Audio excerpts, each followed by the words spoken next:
Good morning.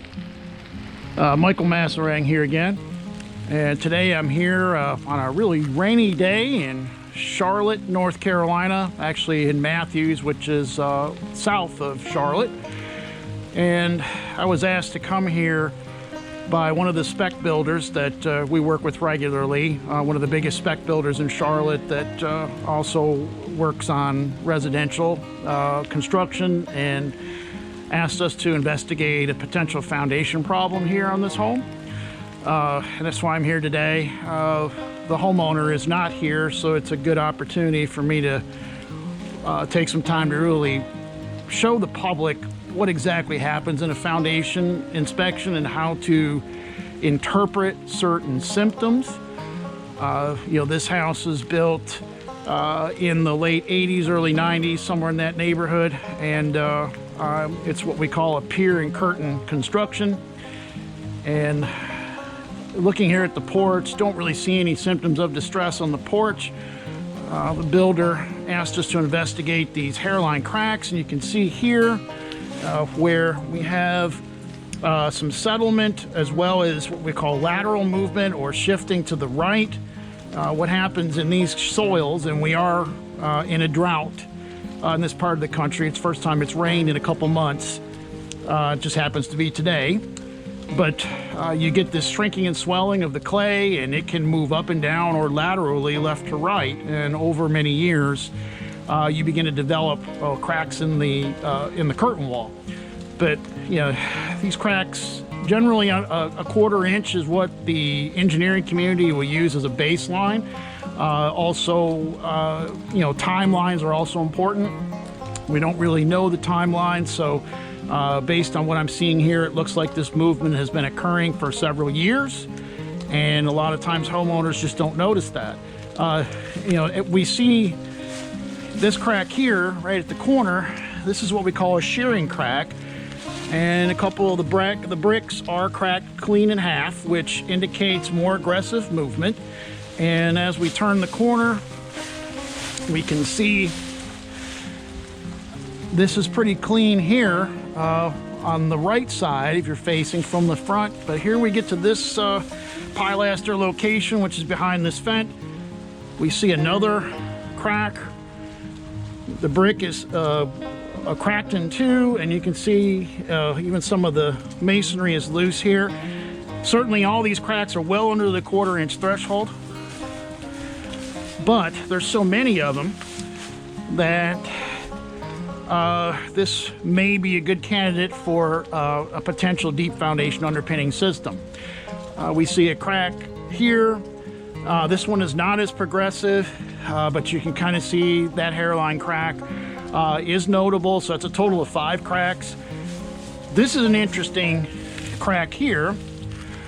This nook, as we see here, it looks to me like it's rotated outwards, and it's created quite a split with this masonry joint. So very interesting. And this section of the house kind of butts out a little bit. We do have a large tree here, which can pull a lot of moisture out of the soil during a drought. But it's far away from the house, so probably not a factor. The drainage looks okay, maybe some gutter extensions. We do have oversized gutters, but to me, this doesn't look like a drainage problem. This is definitely more of a soil shrinkage problem.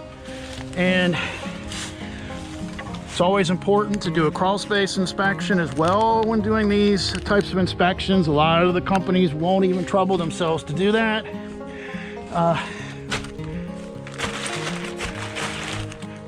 Here, now see, we're in this nook, and this is what we call a pilaster, and the sill plate sits on top of that, but you can see the separation there. You can see the gap is visible here on the inside of the crawl space. So obviously a deep foundation underpinning unit, or what we call a micropile or a helical pile, based on the product lines that we put in for customers, this is going to need a pier here, and it's separate from the other issue that we looked at earlier. So we're going to crawl in here. Got this notch, crawl through here. Crawl space, typical Typical pier and curtain wall type of construction, you know, masonry piers, holding a standard 8x16 CMU system, supporting 2x10s on 16-inch centers. This is a flush girder interface that I'm crawling past. This is typical construction of 1980s, 90s. And again, a pier and curtain wall, what they did is they pour the footings, and these pilasters, as you'll see here, are the load points. So this is where any type of deep foundation underpinning system would be on these pilaster locations. Don't really see the cracks coming through the masonry visible on the inside, which is interesting. I expected to see, but obviously that as this continues to shrink and swell and settle, that problem could be more visible on the inside.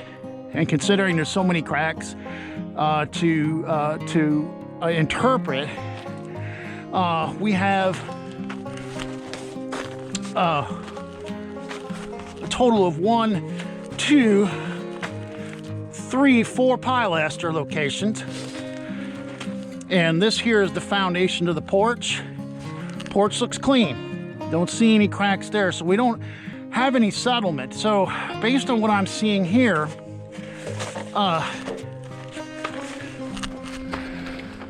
this information I'm going to share with the engineer of record. Of course, I'm doing kind of a pre-recon type of an inspection. In North Carolina, it is required to have a licensed engineer design the repair. If you're getting these types of repairs, considering if you're in the Charlotte area or anywhere in North Carolina, a lot of these franchisee-based companies will try to have their salespeople sell the job and diagnose it. So they're doing the estimate and the investigation and bundling it. They'll sell the job and then bring in the engineer later. It's not how you're supposed to do it. The engineer makes the final judgment. So I'm going to report this data that I'm taking today back to the engineer of record, and the engineer will either agree with me, not agree with me, to determine the final layout. But based on what I'm seeing here, I'm going to request a budget for the builder. We're going to need a total of potentially 4, possibly 5 foundation underpinning units, and that could be a helical pile or a micropile. Based on our data in this part of the city in Matthews, helical piles tend to go deep. They can go sometimes 40 to 50 feet in this area. So having the ability to do the micropile, which is a completely different type of geopier, and gets its strength from the soil around it, becomes part of the earth, basically. A grouted micropile is an alternative to a helical pile, and based on our 30 years of experience, may be the better choice here. But again, that'll be the engineering decision. The engineer of record will actually set up a sealed layout and a letter to back it up. We'll also use the engineer for project oversight.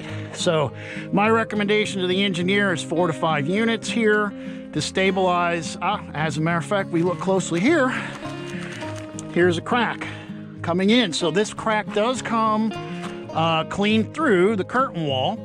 The other cracks are not so noticeable, but this certainly puts it over the top. You know, we do have some interior symptoms, which helps to make that determination when you're going off hairline cracks or cracks less than 1/4 inch. So again, 1/4 inch cracks generally are not considered a foundation problem, but since there are a total of 6 cracks, we are definitely going to need not only a pier here, here, there, and on the corner, but also, as we showed earlier, on the nook, which is a separate part of the foundation. One pier at that pilaster location is probably going to be probative. So this is looking like a 5-pier job to me. So, but this is any type of foundation specialist. You know, myself, I've been doing this for 30 years. You know, a lot of these kids that are showing up with these big corporate conglomerates, they are poorly trained, they don't understand construction, they don't have very much experience. And if they're trying to sell the job right there on the spot, definitely that's a problem, and you should politely thank them and show them the door, because this is a process. And if you're interested in having the job done correctly with the proper oversight, never sign a contract on the first day of work or on the inspection. On the initial inspection, never sign a contract with any company, no matter how much pressure they put on you. Give you a discount for signing today, that usual nonsense. Just those types of techniques are predatory, and just ignore it. You want to deal with a professional that's going to do initial inspection, as I'm doing today, and also have the courtesy and the professionalism to deal with a third-party engineer. We have 4 firms that we work with in Charlotte. One in particular, it's our favorite. We're going to bring them into the job to work with the builder and the client. But follow the proper protocols. Follow North Carolina Building Code premises, and and it could save you thousands of dollars on the project. Some of these franchisees would come out and want to put 10 piers in here. They don't need that many. So, you want to go with a professional that's not commission-based sales, that's not going to try to have a predetermined outcome on your initial visit, and never pay any of these big companies deposits up front. Never. Always wait until the company shows up to do the work before paying any money. And that's important, no matter how many tricks that they pull out of their playbook.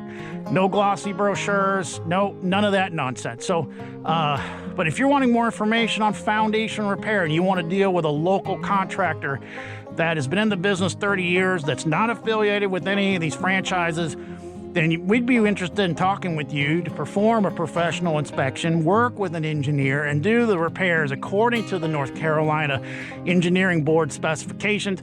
Give us a call. Look at the bottom of your screen. Call me there. Again, my name is Michael Masserang. You can visit our website. That's also listed below, and send us a message there. But we definitely want to come investigate, help you come up with a common sense repair that's not going to be too expensive, and certainly not going to sell you anything that you don't need. And we also do crawl space work. This crawl space could use a little bit of work. Insulation's kind of old. We got a little bit of microbial growth. The ductwork's got some, definitely got some things to clean up in here if the customer wants to utilize us for that. The vapor barrier could use some work as well, and potentially a moisture control program. That's another division of our company. We're certainly happy to provide those resources as well. But again, this is Michael Masserang in South Charlotte today, doing a perimeter foundation inspection as well as a crawl space inspection for foundation repair. Give us a call at the number at the bottom of your screen, and we'll be glad to come to your house, have a brief phone consultation, come out, do a visit, and get this process started if this is indeed what you're experiencing on your home. So please give us a call, and we thank you again. I hope you have a great rest of the day. Thank you very much.